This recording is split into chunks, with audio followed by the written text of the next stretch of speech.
much.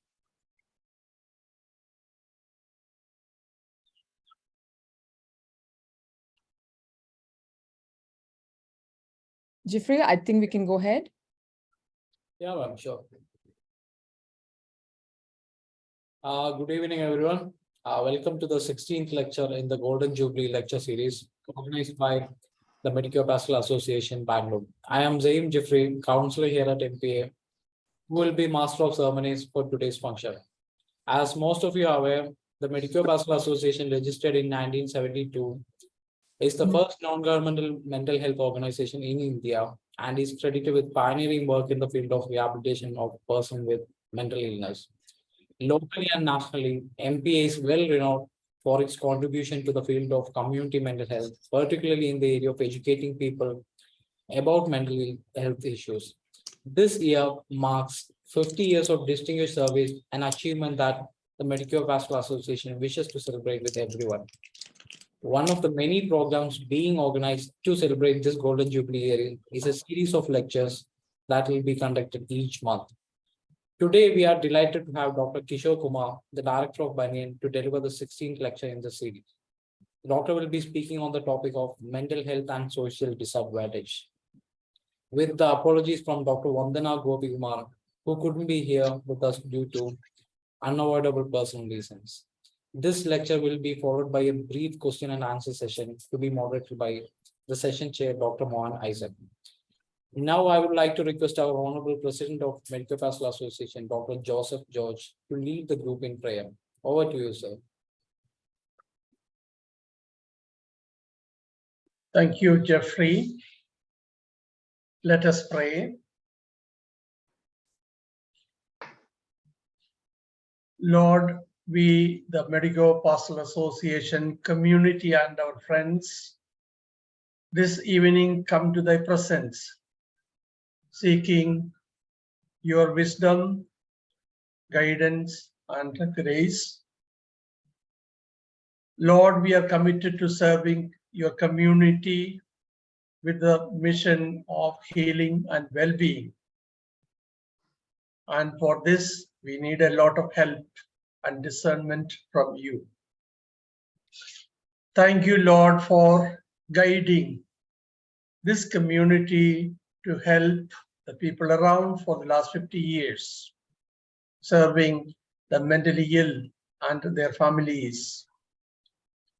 Lord, we pray for our residents, their families, the staff, and the managing committee members of MPA to experience your peace, faith, and hope. Today, we also remember similar organizations in Bangalore, in Karnataka, in India, who served the most deserving ones who needs protection and safety and healing. Lord, we are grateful for the opportunities at MPA for mutual learning and teaching.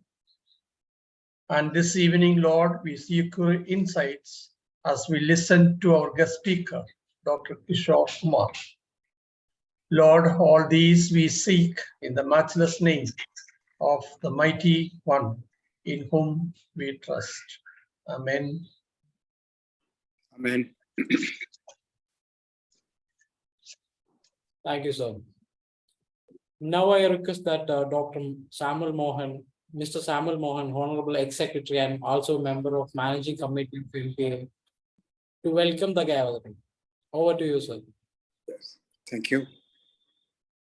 Good afternoon, ladies and gentlemen. It is our great honor to welcome the audience who have joined today's 16th Suvarna Jayanthi lecture series. We are now celebrating 50 years, as already said, since the inception of this great institute, Medico Pastoral Association, first of its kind in India, for the care of persons with mental illness.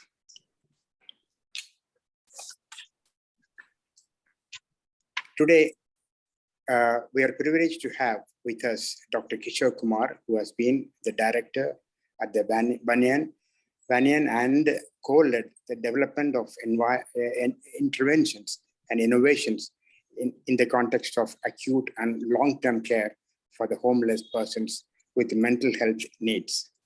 Home again, one of the Banyan's approaches has been recognized by World Health Organization as one of 24 best practices, evidence-based community models of care.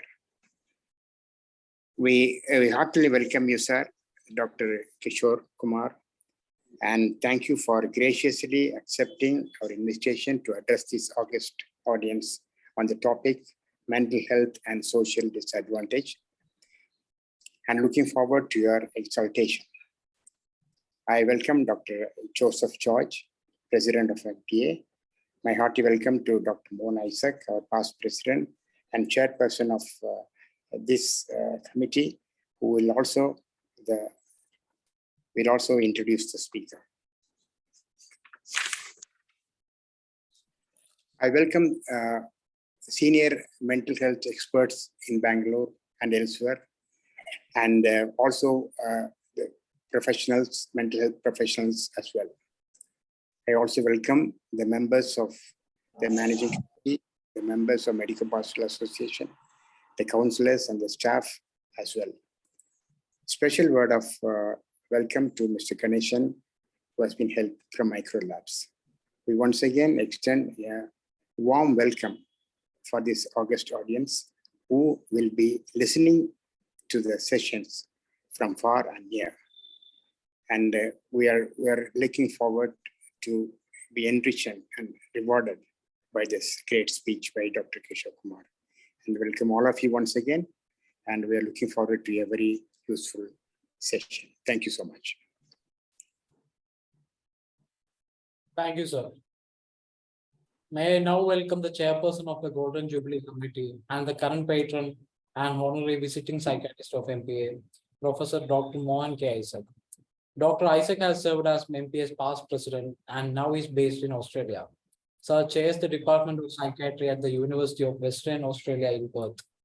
So thank you for your presence. And now I would like to request that you give an overview of the Golden Jubilee celebrations, introduce the guest speaker, chair the session, and also facilitate the Q&A after the lecture.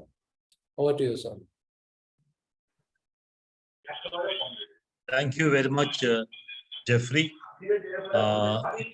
Thank you for asking me to chair this session and introduce. May I request all the people who have logged in to kindly mute themselves because there are a lot of disturbing voices. Please, all the people who are not talking, mute. Okay. Thank you, Jeffrey. So what I would do is for our guest speaker, Dr. Kishore Kumar's benefit, I'll say a little bit about the Medico Pastoral Association and its Golden Jubilee series of lectures. Then, of course, I will introduce a distinguished speaker this evening to the audience. Then Dr. Kishore will give his talk. And at the end of it, we can have some question answer and discussion session.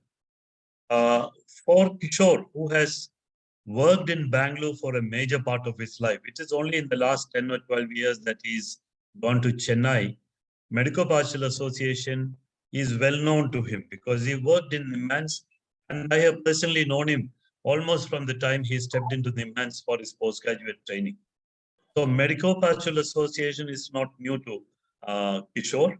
I'm sure during the many years that he was in NIMHANS, he may have seen clients of Medico Pastoral Association. He may have visited Medico Pastoral Association. Kishore, for your information, Medico Pastoral Association was registered as a non-governmental organization on the 3rd of August, 1972. So last year, August, we completed 50 years. At that time, there were no other non-governmental organizations in the field of mental health, and we were the first. So sometime in the beginning of 2022, the Medico Pastoral Association Committee decided to observe the Golden Jubilee of the first non-governmental organization in the field of mental health in the country. And one of the activities that we have been having, beginning February 2022, is a series of monthly lectures by eminent people on different aspects of mental health. We call it the Suvarna Jubilee series of lectures. It started in February 2022. Once we finished 12 lectures, initially our plan was to have 6 lectures before August 2022 and 6 lectures after. But then it had become so popular because we always record each of the lecture. See, the number of people on the Zoom platform is only a reflection of how many are actually attending on the Zoom. It's also on the YouTube, and every lecture is edited and put on the MPA YouTube for people to watch later on. So by popular request, we did not end the Golden Jubilee lectures after 12 lectures, and we have been going on.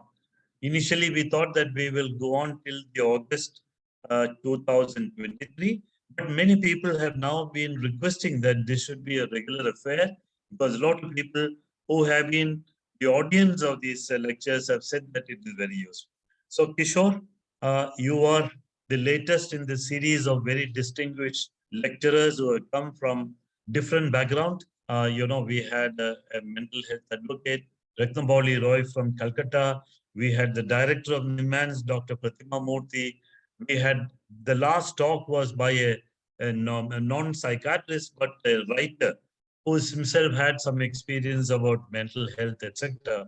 So it's been a popular series of lectures. So we are actually looking forward to your lecture. And for your information, we on the Zoom platform itself, we have usually a very distinguished audience. For example, amongst the audience today, whose faces I could recognize, we have many of our past secretaries. Besides Samuel Mohan, who welcomed you, we have Ramola Joseph and Tilaka Bhaskaran, both our previous secretaries. We have many members, long-term members of our committee. I'm not planning to name everybody, but I saw Hema Kumar. She was unwell. She was not attending many of the sessions earlier. She is there. We have some of our supporters. We have Lorna attending from UK. We have some of our friends of MPA who have been attending. And I would like to mention, this is not from India, from Nepal, Professor Shakya. He has been attending most of our lectures. Dr. Srinivasamurthy, whom I don't have to tell you, he has been your teacher and your professor and your mentor as well. He has been one of our ardent supporters. Similarly, other non-government organizations.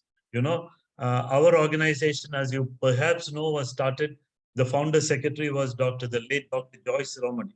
She founded a similar organization in Calcutta, which I'm sure you know, Paripurnada. We have always people attending from Paripurnada. So Kishore, this is just to give you a little flavor of the kind of people to whom you are talking to who are now on the Zoom platform. There are many others attending on the Zoom, on the YouTube, which I don't know, I can't see them. So this is a little bit about the lecture. Now to introduce Dr. Kishore Kumar, it's indeed a very great pleasure for me to introduce Kishore, whom I have known for a very long time. I have had the pleasure of working with Kishore for many years in the community mental health unit in NIMANS. After Dr. Kishore is trained as a psychiatrist in NIMANS, he did this training and subsequently joined the staff of NIMANS. He chose to work in the community mental health unit, which was initially working in spreading mental health to the periphery.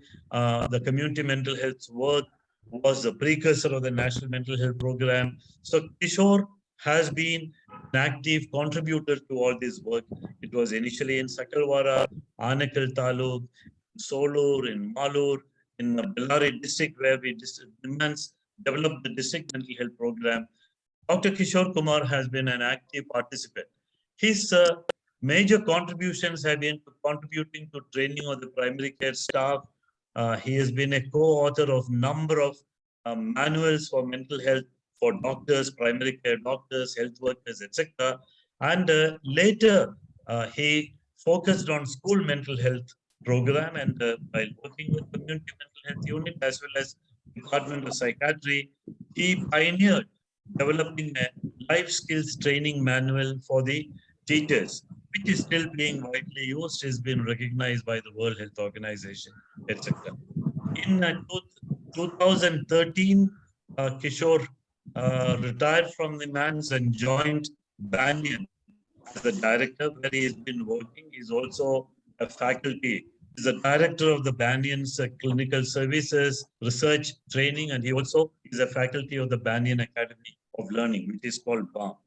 Kishore has won numerous awards. His papers have won Best Paper Award in the Royal College of Psychiatrists. He is widely published. He's also contributed to working for the World Health Organization. I distinctly remember that he was a consultant for the World Health Organization in developing mental health care in Somalia. So Kishore is a very experienced person, and last 10 years, he has been doing marvelous service, giving guidance and leadership to the Banyans work. I would say just one more thing before I request Kishore to start the talk. A little while ago, I spoke to Kishore because there was this last minute change. Vandana was initially supposed to talk. I know Vandana and Kishore worked together very closely.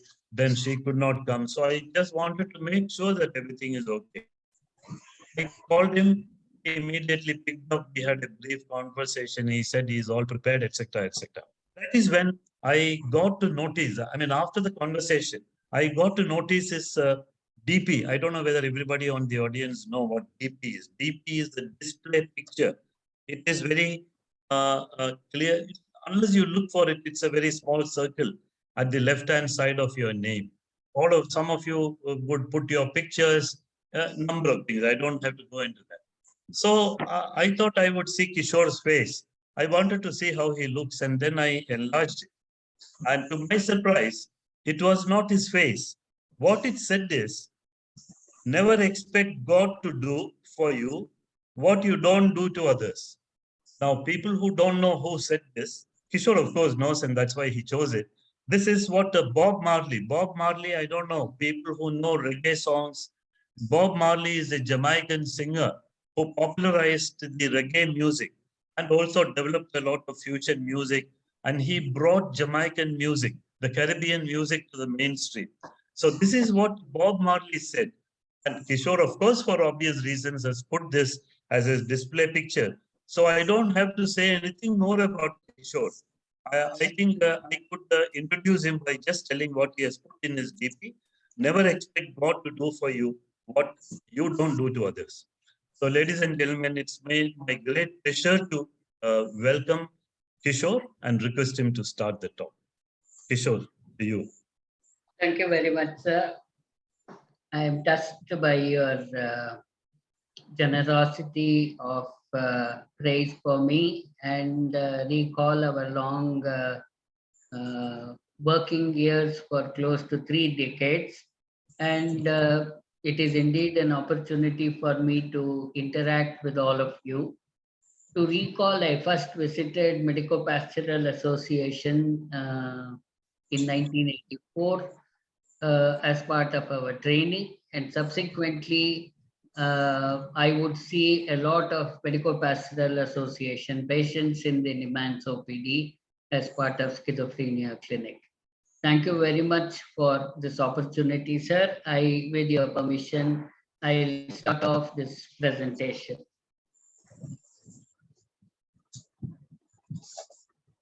You can slide share.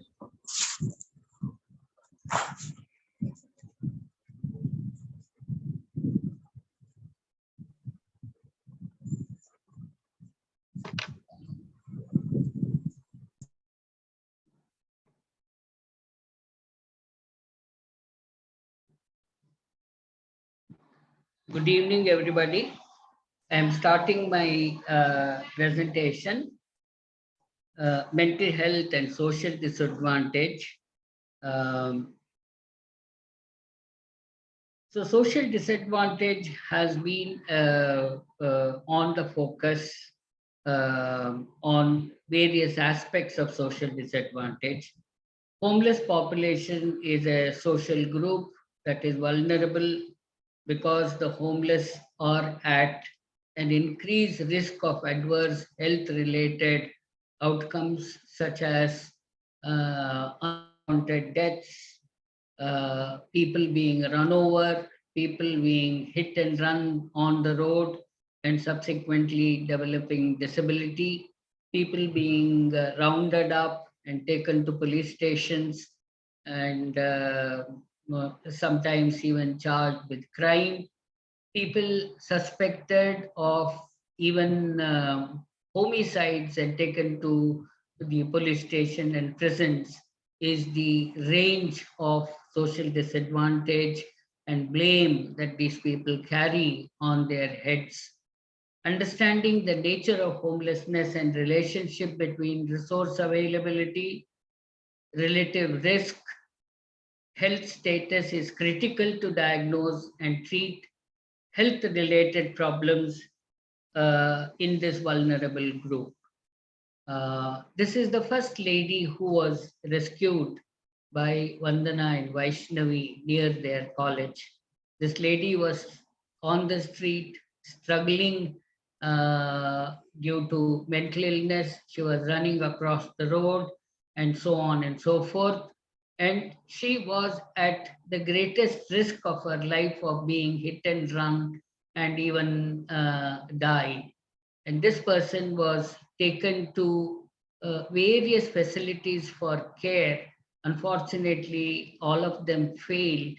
And therefore, that became an important impetus for these two young persons to start off a very arduous journey of taking care of the most disabled, most difficult, most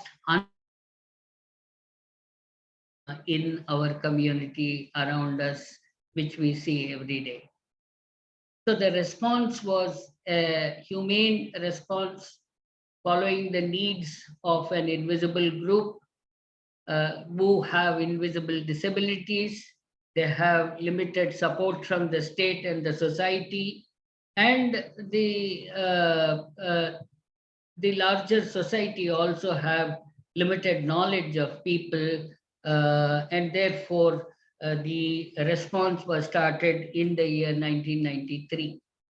This was the first house where these two brave women took people with mental health problems because the state failed to support their enthusiastic, humane response to care for these people. So their parents also helped them to hire this house, and they both stayed within the same house. So one can imagine the kind of difficulties that they would have gone through in the process of caring for people, because most of them would be agitated, depressed, withdrawn, refusing to eat, soiling their clothes.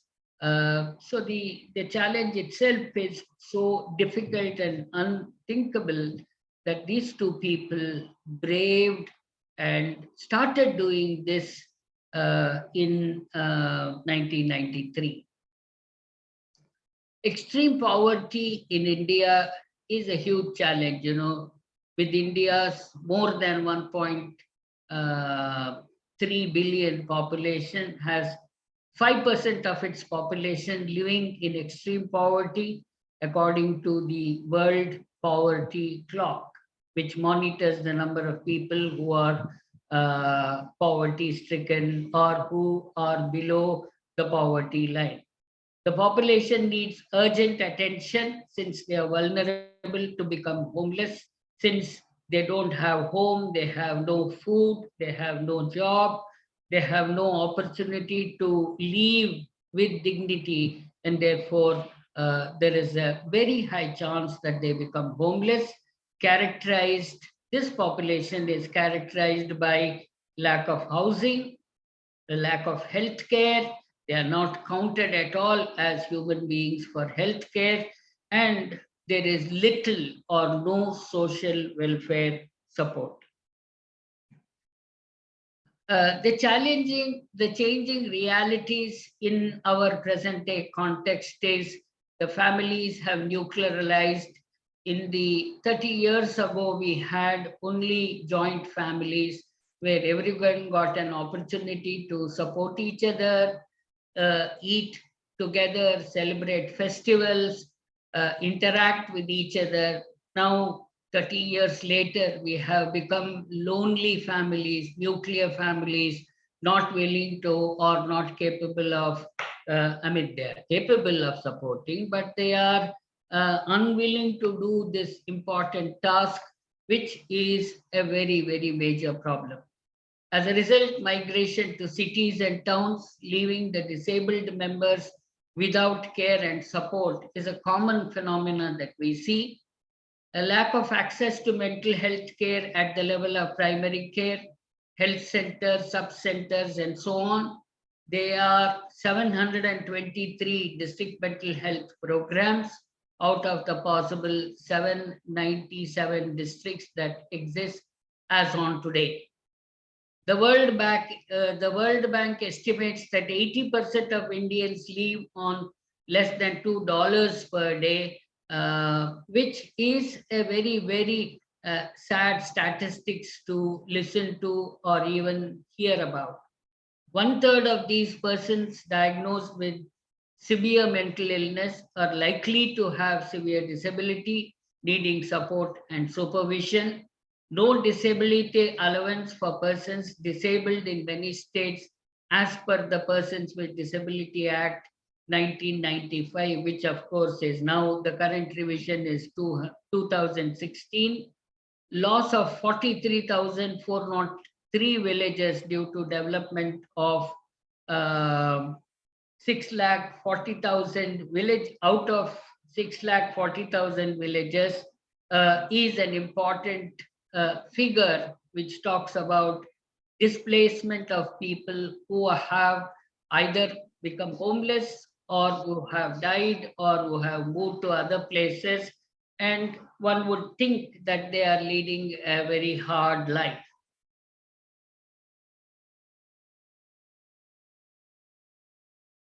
What is the magnitude of homelessness?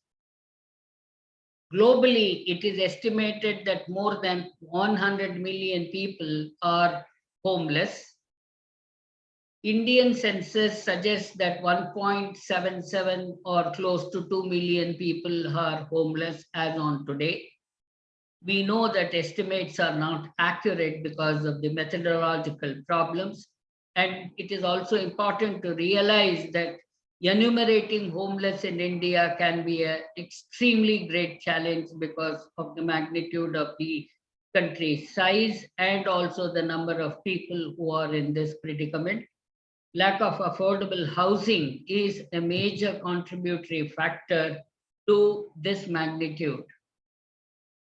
Magnitude of mental illness amongst homeless population, as I mentioned, the numerous studies have reported approximately 1/3 of the homeless population have serious mental illness, mostly schizophrenia or bipolar disorder. An estimated 26% of the homeless adults staying in shelters live with severe mental illness, an important factor. Percentage is higher among those who are chronically homeless and among homeless women, and is lower among homeless families. So homeless families seems to have some kind of protection from developing mental illness, while single homeless people have high incidence of mental illness. Approximately 20% of the state prisoners and 21% of local jail prisoners have a recent history of mental health condition. All of them are enough to suggest that within our society, within our domain of social life, we have large number of people who are affected by this malady, and often they're not cared for is the most important part of this tragedy. This is where we are located in the Banyan, a beautiful building built across 10,000 square feet of land donated by the government of Tamil Nadu. The former Chief Minister of Tamil Nadu, Ms. Jayalalitha, had donated, looking at the phenomenal work done by the Banyan. And today, this glorious building stands a testimony to the life and dignity of people who are homeless with mental illness. This is a slide which depicts how many people are burdened with neuropsychiatric problems, and the number is close to 13%, which it in itself is an important figure that we need to keep in mind.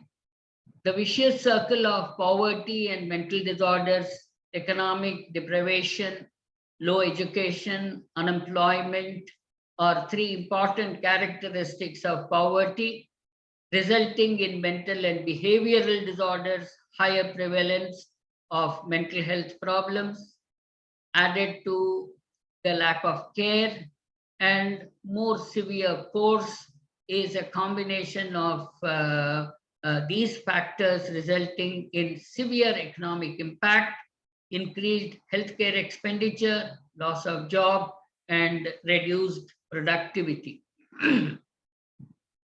Now, this is a slide showing the weak family safety networks which could contribute to people who become homeless.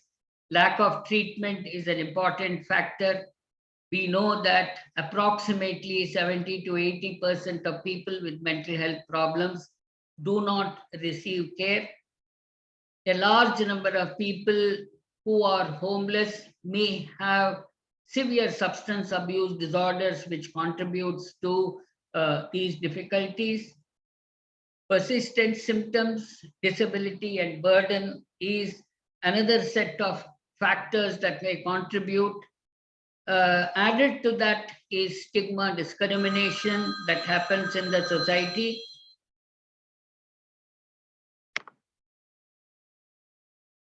Sorry about this.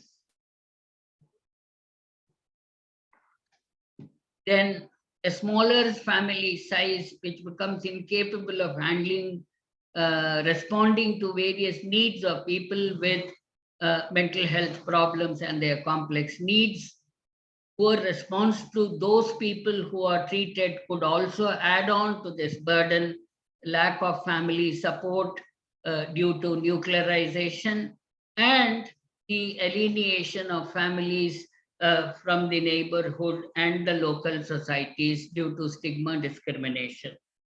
On the other hand, if the family safety networks are strong, which we are trying to work upon and do the best we can, which includes early proactive treatment for people with mental health problems in the form of primary care intervention, in the form of urban primary care intervention, in the form of mohalla clinics, in the form of clinics in the slums, so that people may receive care. However, the best of efforts results in segregation, isolation of people with mental health problems. Unequivocal support to families is an important factor that is necessary.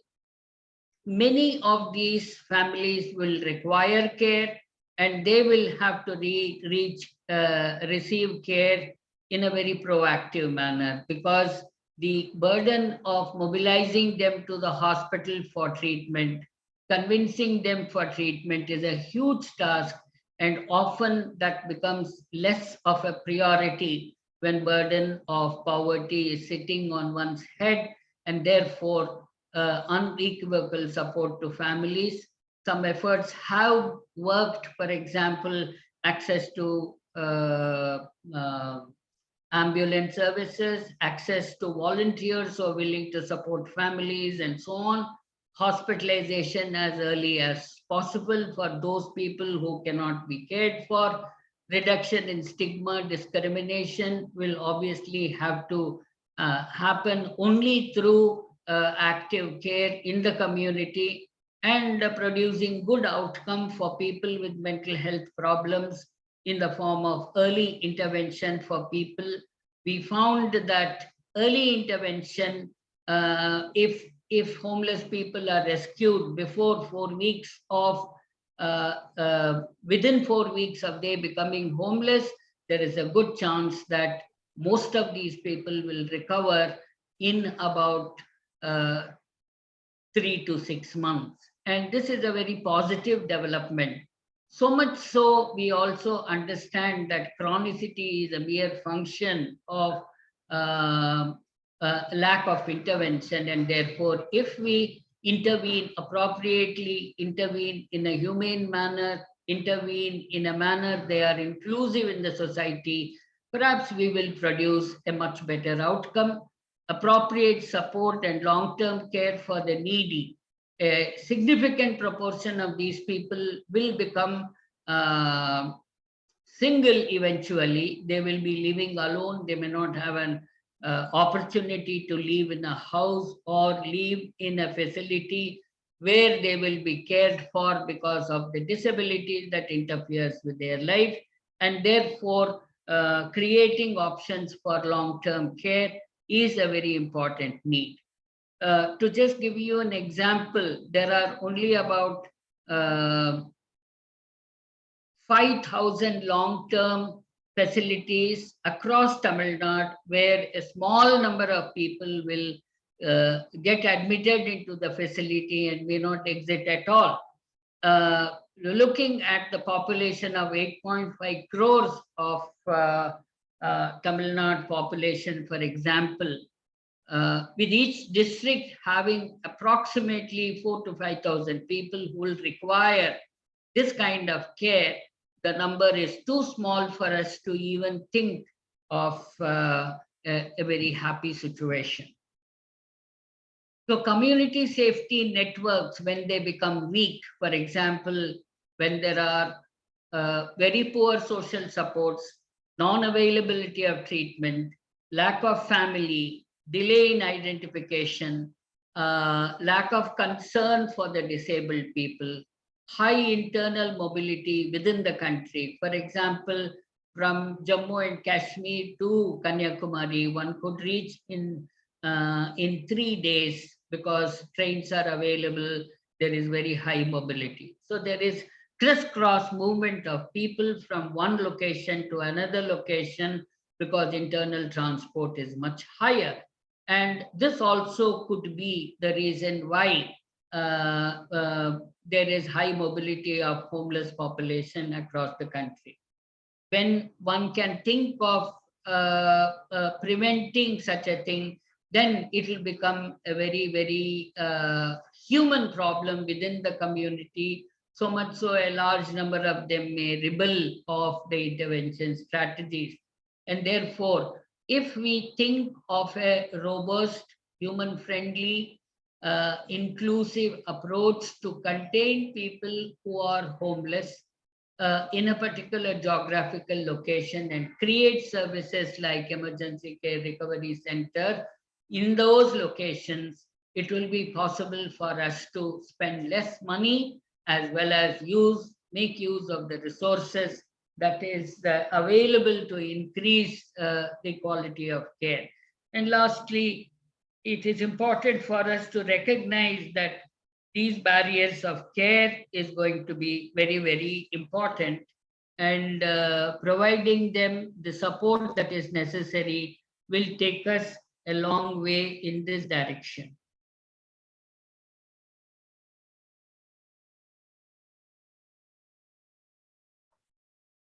Yes.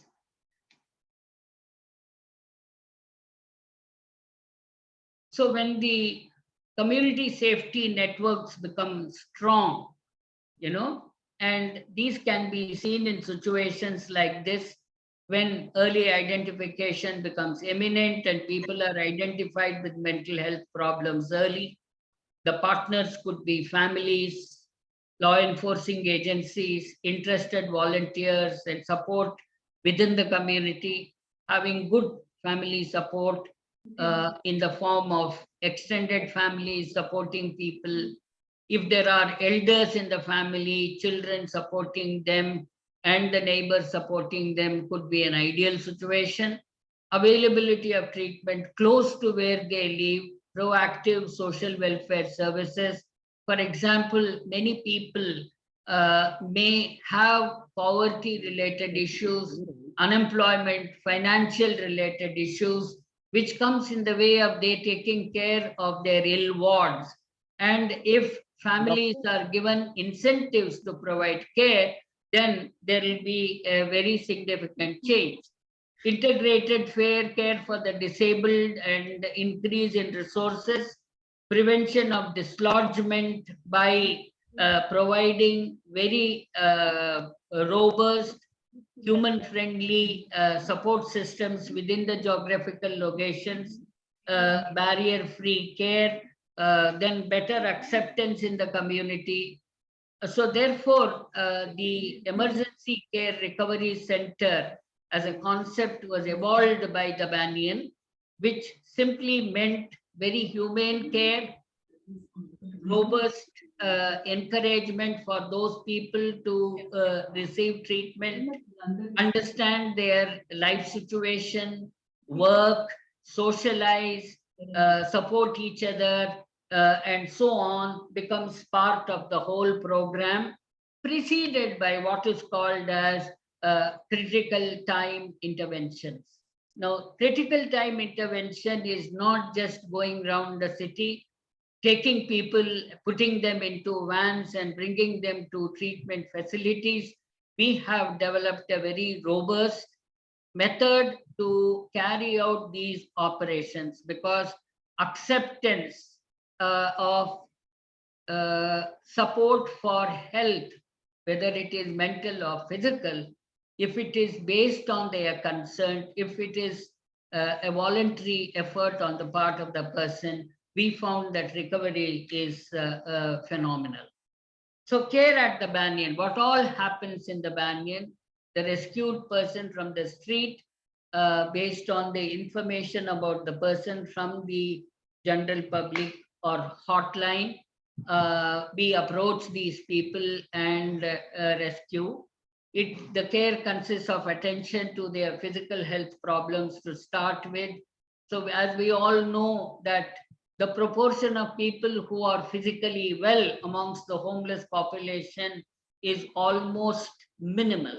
It is almost impossible to find any homeless person who is physically fit, and therefore stabilizing these people, which would include anemia, broken bones, it can include severe skin infections, severe lung infections, and infected wounds with maggots and so on and so forth, is a very common picture that we see. This is followed by identification of existing mental health problems and providing them appropriate care. Luckily, we are able to identify the nature of the problem in most of these people, and in about 5 to 8% of people, there could be difficulties to come to a conclusion in a short period of time. So care occurs in a home-like environment with importance given to freedom of expression, right to participate. In many occasions, the person who has the problem has the right to choose what he wants to do. So the admission to the Emergency Care Recovery Center, also called as the Transit Care Facility for the homeless, mentally ill women rescued from the streets.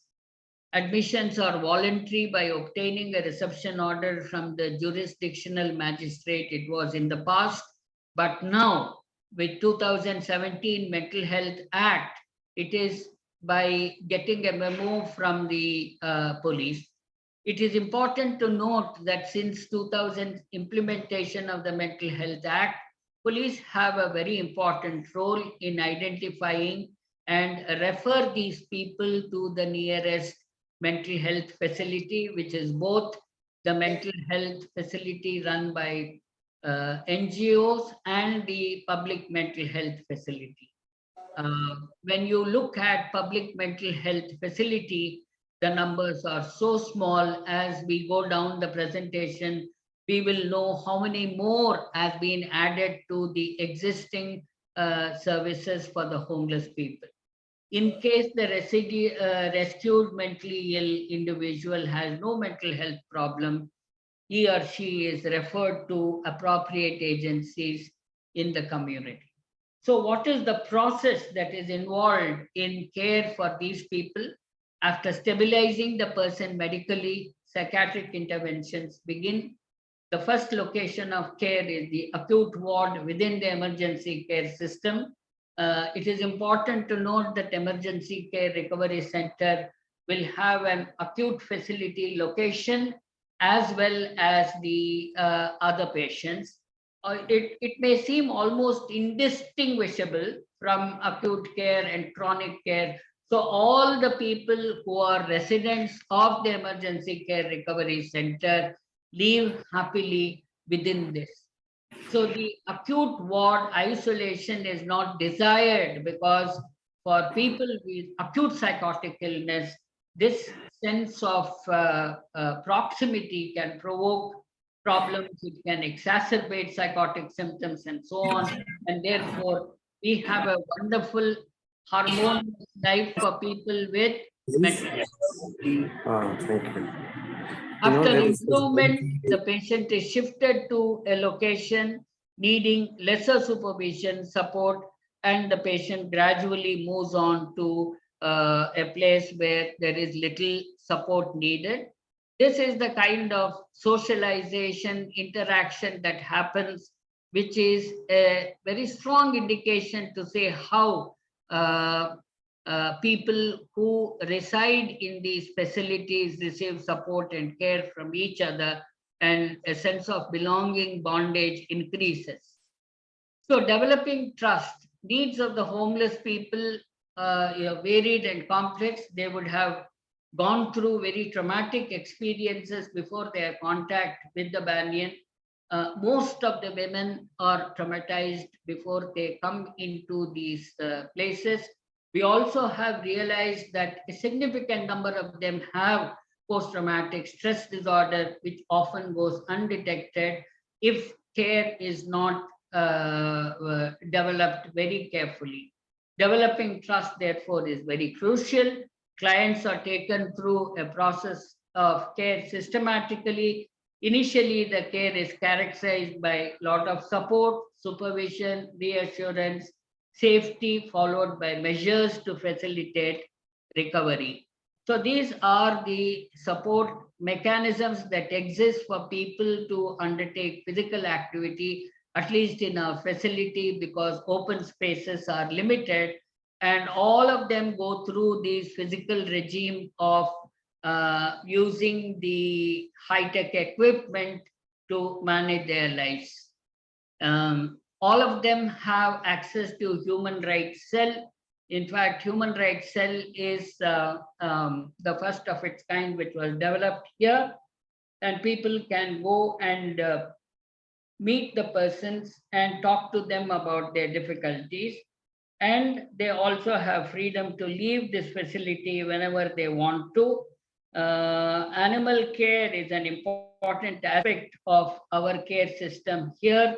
Pets become, therefore, a very common thing in our facility.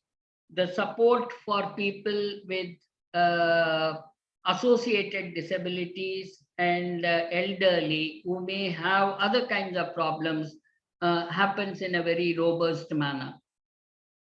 So the ECRC admissions overall impact, ECRC admissions total is 3481, Banyan run facilities between 1993 and 2023 is 2812, partner run facilities is 699, reunification or reintegration with families has occurred to the tune of 2651. The Banyan run is 1940, partner run is 339.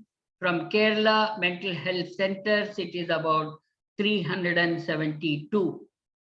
These people have gone to various facilities. Out of the 2651, NGOs have absorbed 14.3%. Home Again has accommodated 13.27. Self-discharge is 2.3. So we are still able to hold on to a large number of people, not abandoned people who want to leave. Vocational reintegration has happened forms the significant number, which is close to 70%, 72%.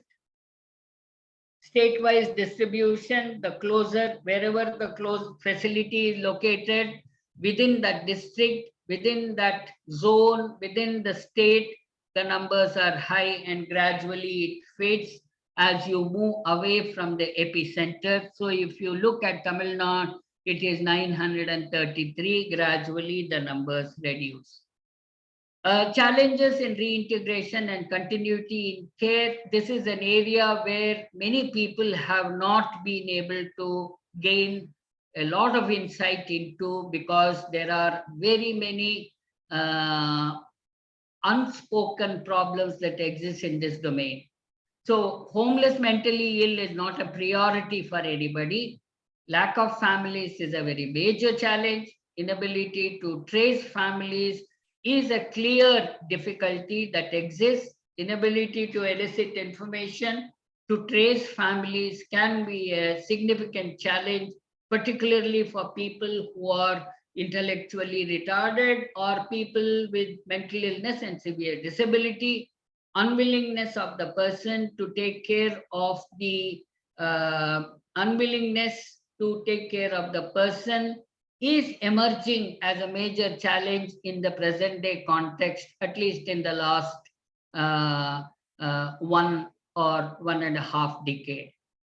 Lack of coordination between police, social welfare, legal service authority, mental health service is a very significant population and we need to look at. So this information, as I have already said, there are 723 district mental health programs out of 797. Lack of legislation to protect rights of mentally ill in the case of neglect by families is a very serious concern. For information, there is no single precedence within the Indian law, within the courts, where the families have been fixed responsibility.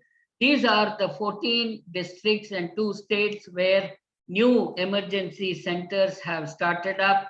So the single effort of the Banyan Emergency Care Recovery Center has had its offshoots. It has proliferated in 14 districts, and 14 districts have now access to homeless people with mental illness. Is a very significant development in the last 1 decade. And Tamil Nadu has shown the way towards organizing this. This is basically a partnership between the Banyan partner agencies, government, and the local services. So the current scenario is that all the district health services and the Banyan staff plus the government infrastructure is used to deliver care is a very significant statement for us to glorify that this partnership can work in a very significant manner. So Center for Social Change, Social Care Needs and Livelihoods. So this is the NALAM approach, overall impact. NALAM is a wellness program that we run in the community to optimize utilization of services, particularly our own services like emergency care, crisis intervention, primary health care, and continuity of care for mental health problems in our catchment area. So total number of registrations is 9464. OP, about 1,216 people receive active care. Continuity of care is about 12699. So close to 5,510 patients. This is by far the largest number, I would think, in the entire country.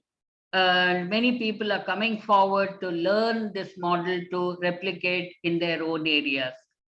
When people with mental health problems receive care, a large part of social problems remains unattended, and therefore this aspect is going to be very, very important.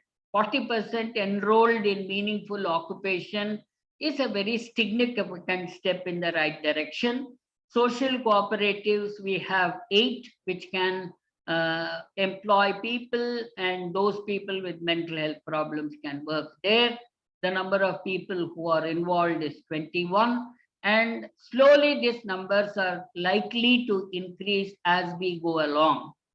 Peer group members, around 85 people. The Center for Health and Inclusive Development is a significant contribution of the Banyan that has happened in the last 1 decade.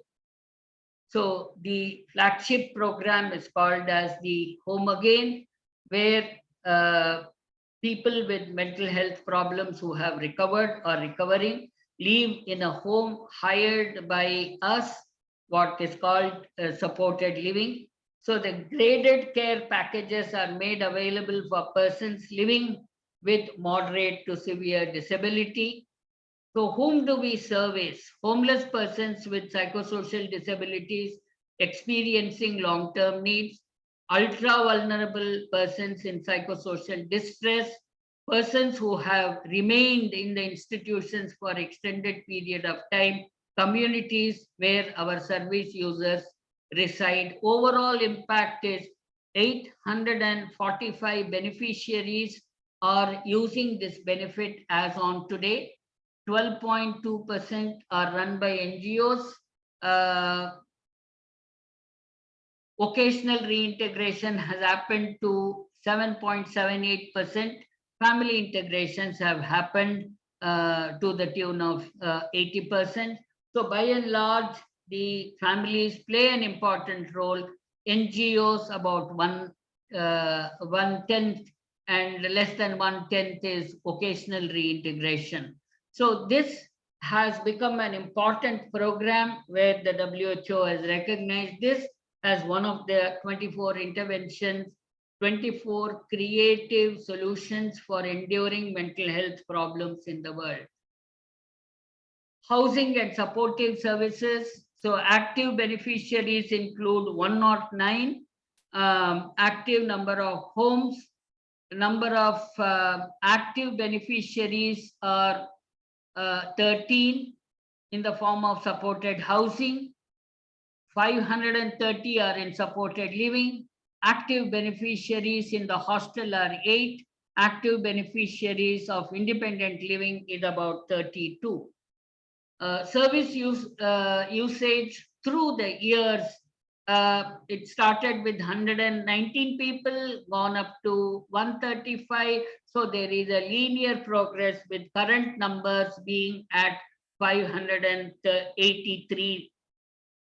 Monitoring and evaluation of the whole program, that eco maps, social sociograms, health, hope scale, quality of life, personal assistant interviews, client FGDs, peer-led initiatives, ethnographic observations, followed by hope and life satisfaction assessment, quality of life, lived experience of members of housing community, lived experience of care providers, community inclusion, social participation, and personal recovery. Interventions to be provided, training for personal assistant, peer-led support groups, case managers, socio-educative sessions for clients, therapeutic groups, and the training focus would also include social ecology of mental health, social care, trauma-informed practices, stakeholder management, art forms for additional interventions, and documentation skills.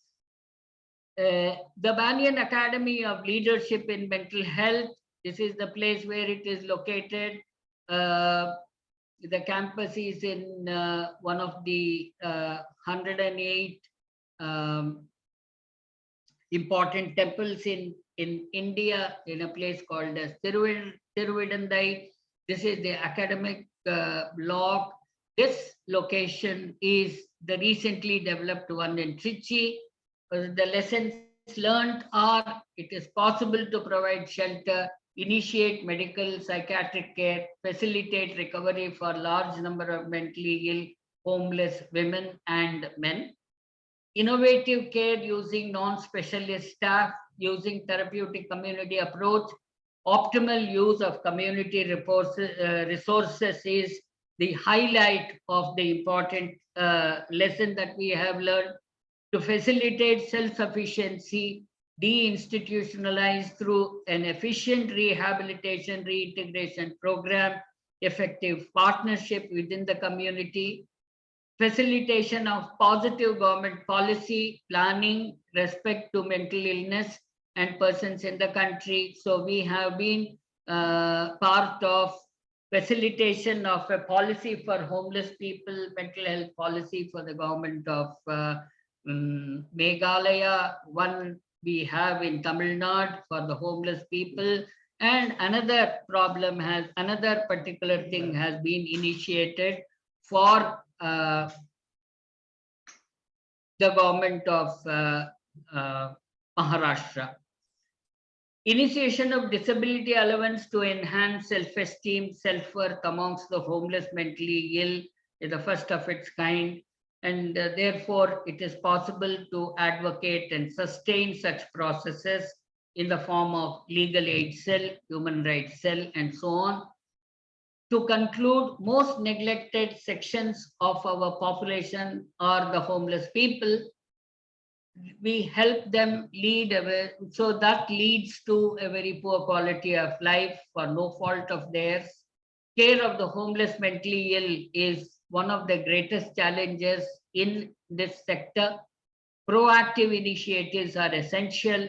Social welfare interventions, rehab facilities, need-based mental health care, ambulatory care for families is a very critical aspect of care in future. Effective implementation of district mental health program and facilitation of effective integration of mental health into primary care is by far going to be the most important thing, because the number of people, beneficiaries who can come to primary health care is too small to be even counted, and therefore reaching out to them is the most important aspect to mitigate distress. Effective use of available resources in the community and national, international collaborations, and to bring in families to effective integration of mental health is going to be the way forward. Thank you for your patience. It was a long 1 hour presentation. Some of them may be boring for people. I seek your apologies, but thank you very much for this opportunity.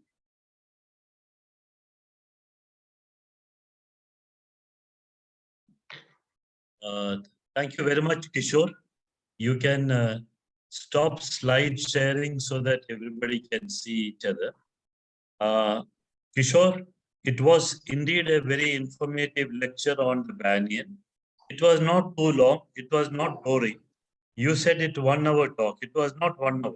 You started at 4:22 and now it's only 5, not 5. It's just 2 or 3 minutes less than 45 minutes. We request our speakers, Golden Jubilee speakers, to take about 40 to 45 minutes. So you stuck to that. It was not at all long. Thank you very much. This is the time for anybody to raise their hands and ask questions. Alternatively, you can put them in the chat box. You can make comments in the chat box. One of our very active members and one of our Sahai, the helpline, we have a suicide helpline. Volunteers, Dr. Talma Tajuddin has made a comment that Tamil Nadu has taken the lead and other states should follow in what you have been doing. It's been very informative. Since not many questions have come, and while people are warming up to raise their hands and ask questions, may I ask one question? Do you think, having been working for the welfare of the homeless mentally ill, in the past 10 to 15 years, do you think that the number of homeless mentally ill people in India are increasing? The reason why I am asking is, as compared to 20 years ago, facilities for homeless mentally ill are coming up in many states. Not as big as Banyan, but small one. We know that somebody, won the Magsaysay Award for taking care of the homeless mentally ill. We know that in Tamil Nadu, in Trichy, there is a place for homeless mentally ill. So do you think while India is, of course, advancing in its prosperity, you gave some statistics which are slightly different from what I was hearing last 2 days in my TV here in Australia, because the Prime Minister of India had just visited India, Sydney, and we were all told about the great growth story of India. But you told about the number of people below poverty line. So my question is, do you think that the number of homeless mentally ill are actually increasing instead of decreasing? I have reasons to believe, sir, but I don't have a documentary proof to say how these people are increasing, how they are accounted for.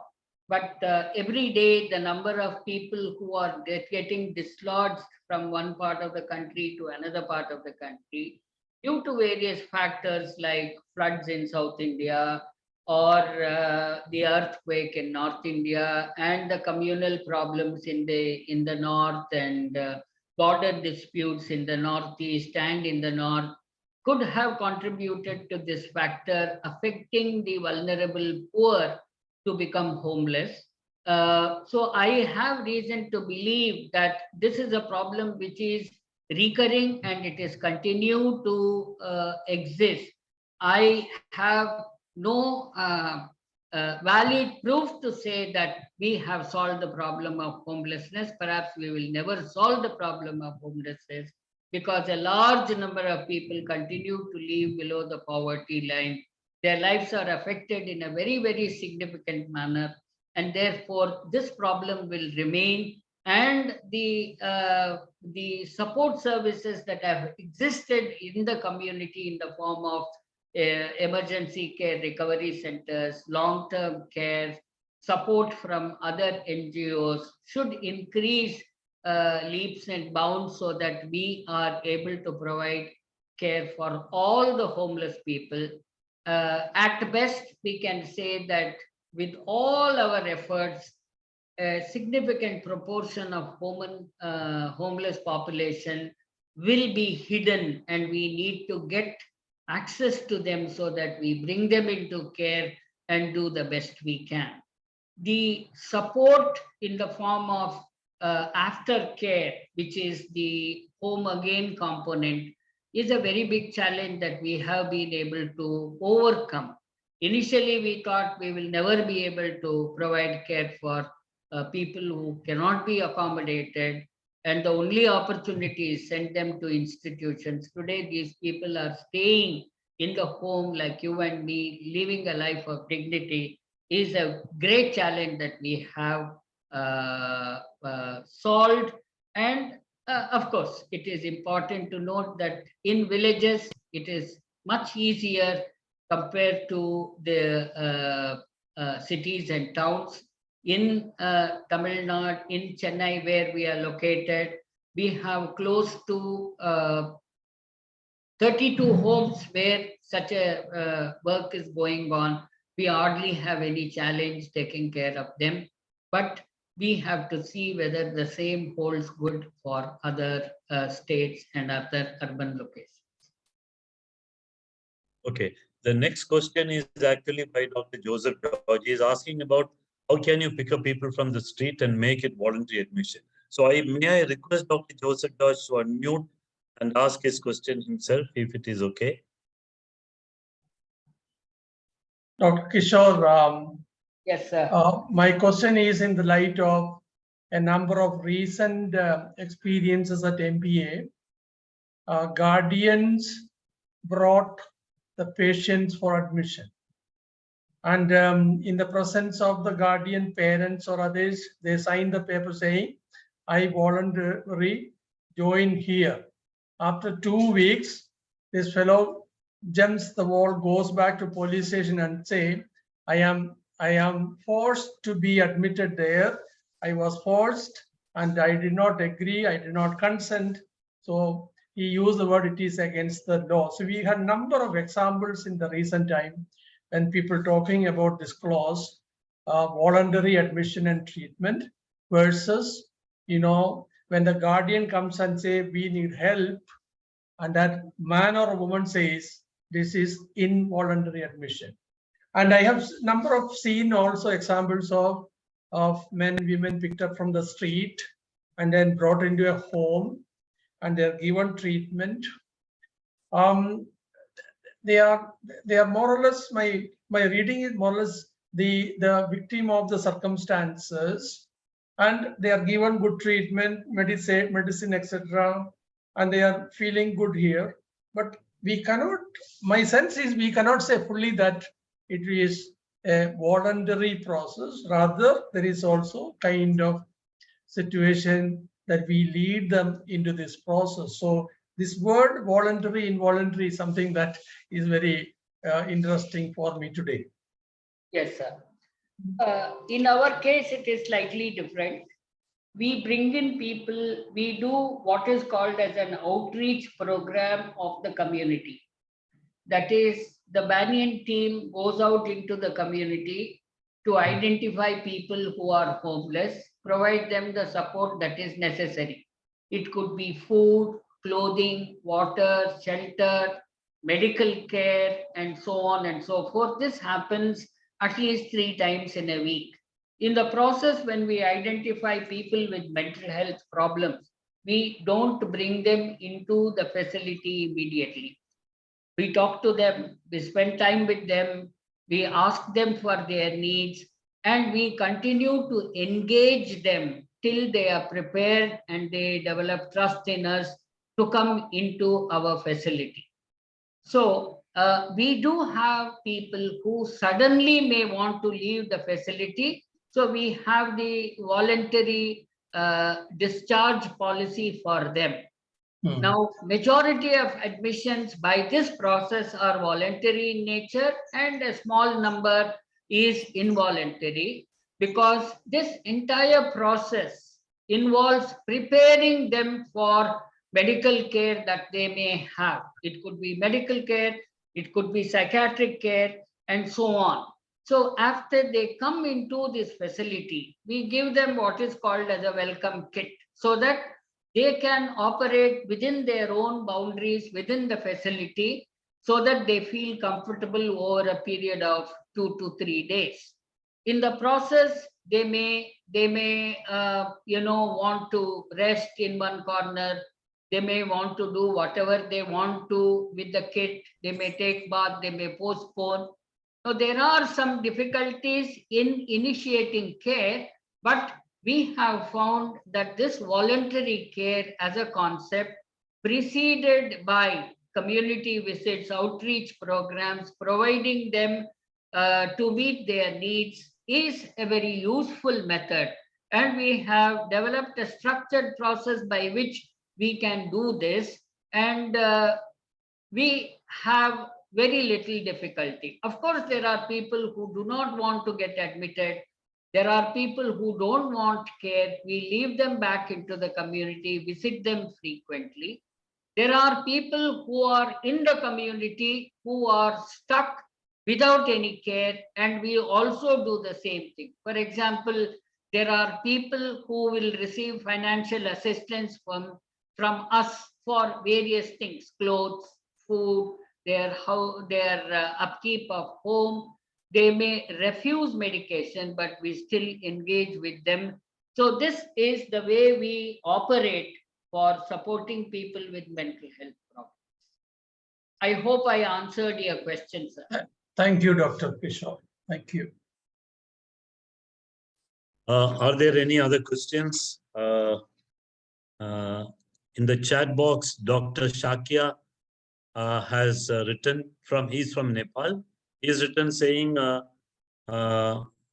thanking the organizing committee and Medico Pastoral Association for bringing Kishore, who has extensive experience of managing people who are homeless mentally ill. Then there's another in the chat box. Thank you, Dr. Kishore. I found your talk extremely informative. I have followed the evolution of the Banyan ever since it was started by two extremely caring young ladies, Vandana and Vaishnavi. If I remember correctly, they were still in college.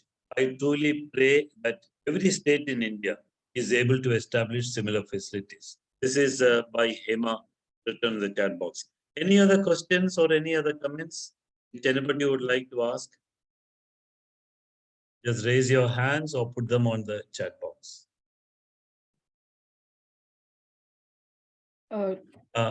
Yeah, Rohini. So, Dr. Kishore, I was just curious to know, when you are rescuing people from, public streets and everything, so do you also put them, like, suppose somebody requires, they're extremely volatile, does Banyan take care of their psychiatric admission and then bring them back to the society, bring them back to the center? So whoever is in need of services from the street, we receive information about them through the helpline or through volunteers. I am proud to say that more than 1/5 of the population in Chennai city are aware of Banyan services, and therefore that is a big number. Banyan has closed, the population of Chennai city is more than 1.2, 1.3 crores in an area of 850 square kilometers. The city is gradually expanding away from the sea, and therefore many people know our services. They do call us, including the police, to reach our services. And we have not found anyone who has been so violent that we have to do something. If such a person is existing also, we give them the information that is necessary for him to prepare.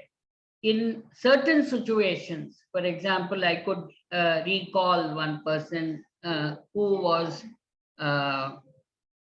living in the community, did not want care, and we tried to convince him and gave him medicines. He developed side effects.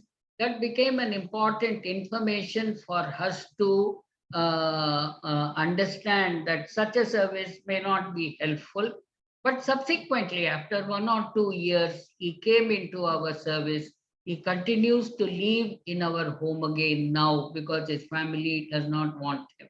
So therefore, the long and short of that is, people who are excited, who are disturbed in the community, can also be brought into psychiatric services, is the most important lesson that I have learned over. My work with homeless population started in the year 1999, when I was in Nimhans, when we were working with the beggars colony.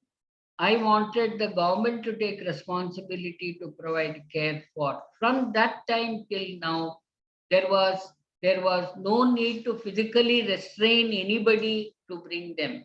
And it is impossible to do that, and we will not do it. So we tell them, we can give you food, we can give you clothes, we can give you water, we can give you any support that you may require. Sometimes people are admitted into the hospital. We recently admitted an individual who had to undergo amputation within 24 hours. His state was so bad. So in such a situation, our verbal communication is a powerful tool to engage people in care. We bring them, most of them are very happy to come into the facility. Of course, 1 in 10 people could have a lot of difficulties, and we continue to work with them. And overall, the emergency care recovery center accommodating 95 people at any given point in time. For your surprise, it is a calm place. It's not a disturbed place at all. and nobody is under restriction, nobody is isolated. The entire building is free for everybody.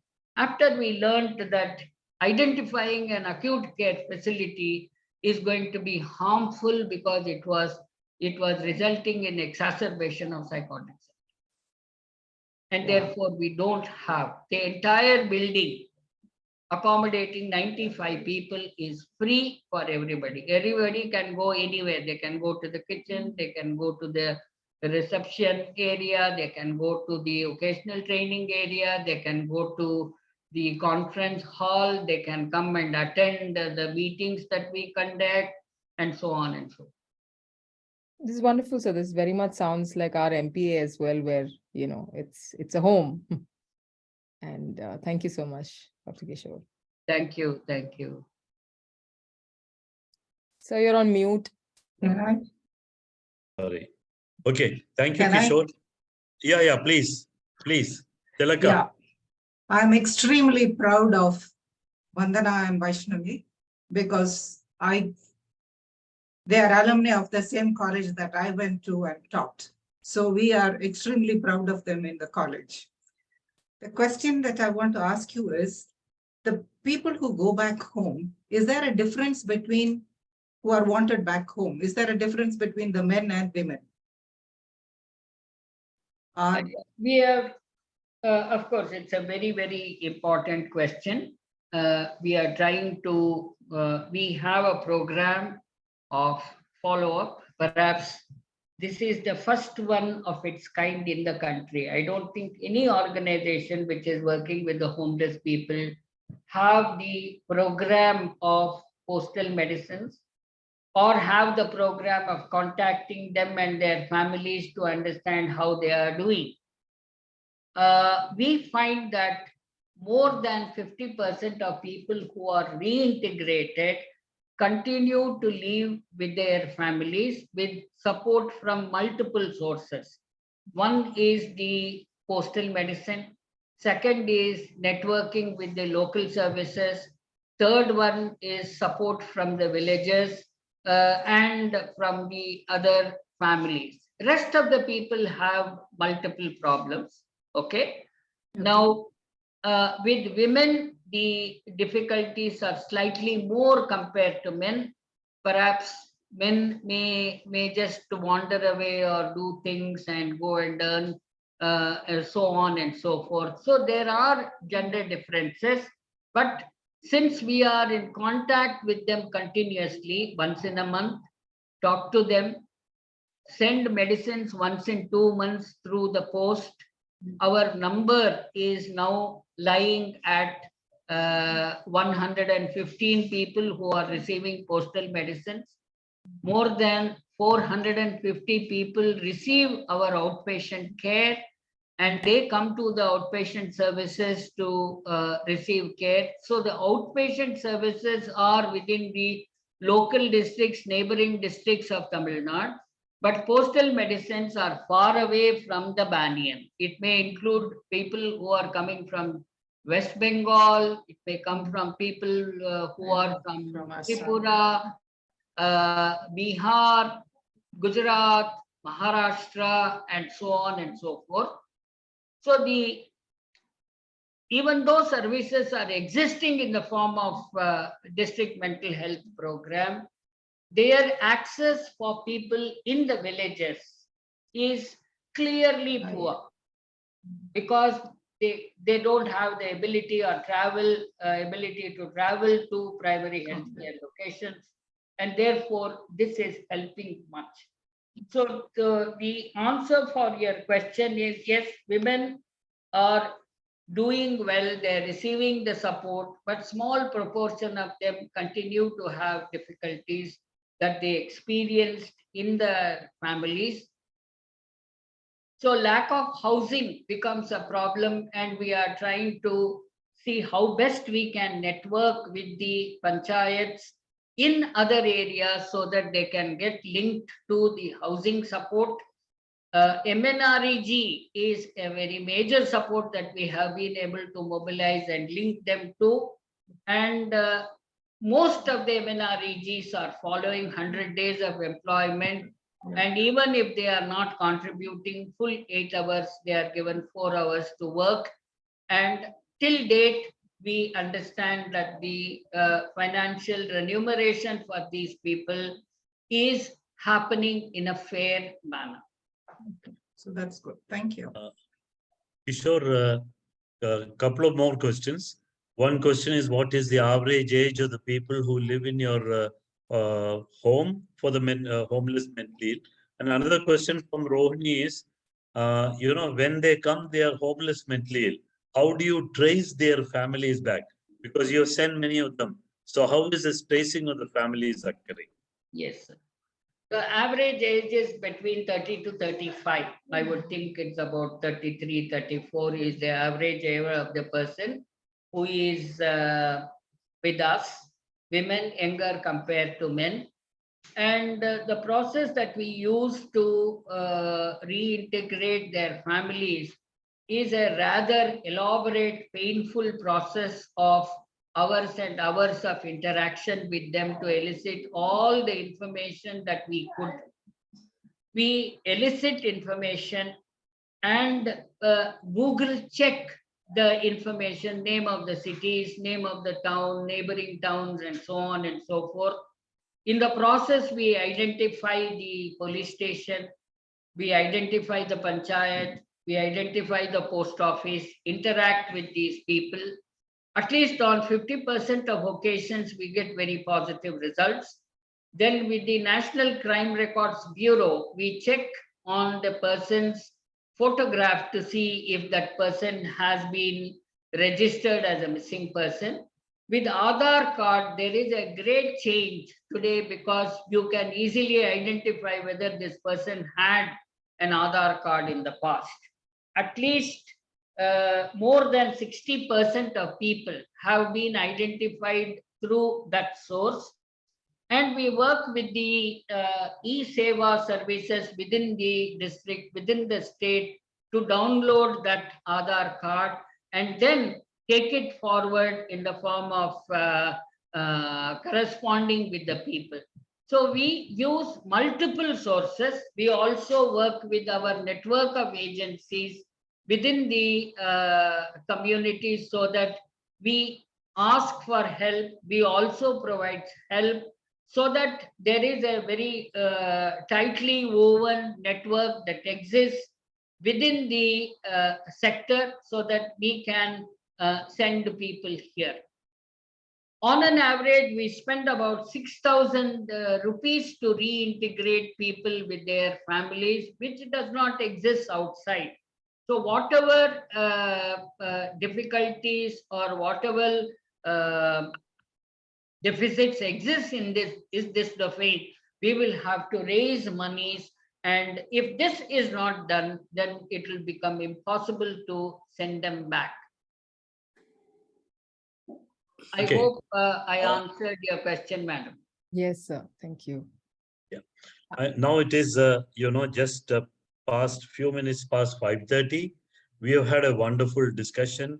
I want to, before I hand over to the MC, thank Kishore for an excellent and informative talk.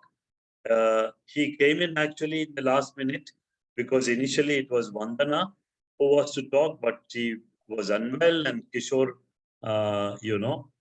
filled that position very well. Of course, he had no problem because he is one of the key persons in Banyan. He is the director. I want to also thank all the people who asked questions. I just want to make one comment. Surprisingly, homelessness and mentally ill among the homeless is a universal problem. It is not just a problem of India being a comparatively poorer country. Homelessness is a problem in every country in the world, including United States, in Australia. In Australia, there are programs for the homeless mentally ill. How do they become homeless? There is a support pension. People who are not working, they get that kind of disability pension, etc. But homelessness is a problem. In fact, in the United States, the homeless mentally ill are taken because they are involved in some minor petty crimes, etc., and they are locked up in the jail. So much so, today, jails and prisons are the de facto mental health systems in the United States. And most of these are homeless persons who also have a mental illness. So it's a big problem. It's a complex problem. We have had a wonderful discussion. And I just want to add that the college that Tilaka is very proud of is Women's Christian College. She mentioned that both Vandana Vaishnavi are distinguished old students. So also Tilaka, our past secretary, and she even taught there. And Vandana and Vaishnavi then went to Metta School of Social Work to do her MSW. So thank you very much. And now let me hand over to the Master of Ceremonies, Dr. Jeffrey. Back to you, Jeff. Yeah, thank you, sir. And thank you, Dr. Kishore, for an enlightening lecture on mental health and social disadvantage and sharing your expertise, insights, and experience with us today. Your lecture has broadened our understanding, perspectives, and left mark on our collective conscience. We are grateful for your presence, your dedication, and your unwavering commitment to improving mental health and social well-being. I also thank Dr. Mohan Isaac for having chaired the session. Thank you, Doctor. And it was a very nice interactive session. May I request the audience now to reach out to us on our email ID if you have any further questions or comments. The email ID will be shared in the chat box shortly. And thank you. Now we have come to the end of the session. May I request Mr. Alphonse Kurian, our Honorable Secretary, MP, to deliver the vote of thanks. Over to you, sir. Yeah, it was a wonderful talk.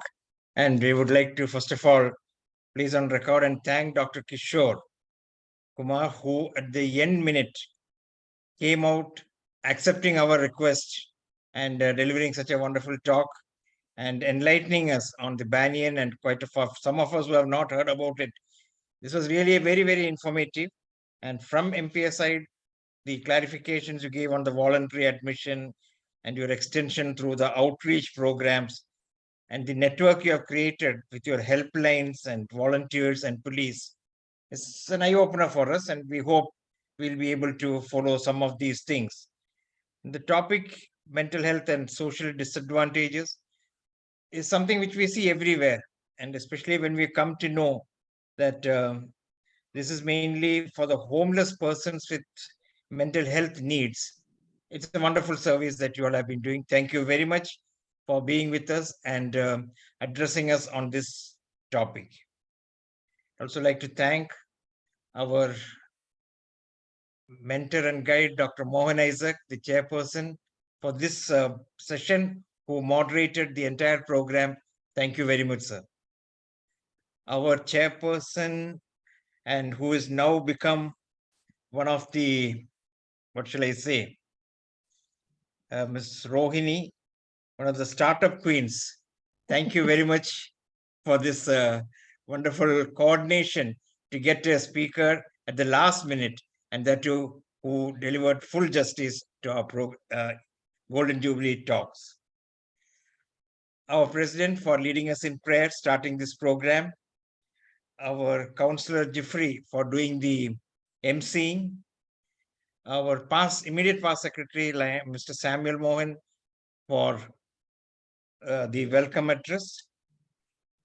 And of course, all the persons who have joined in this session, not only in this session, who have been continuing watching some of our programs earlier also, and Microlab for their continued support to us, and all of you who have been here, and the management members, managing committee members of MPA, the non-managing committee, the well-wishers of MPA, and all of you. Thank you all. Thank you, sir. Thank you. Thank you all for joining us this evening for this wonderful program. Thank you, everybody. And please visit and follow our pages on YouTube, where the recording will be soon posted. Thank you. Thank you. Thank you.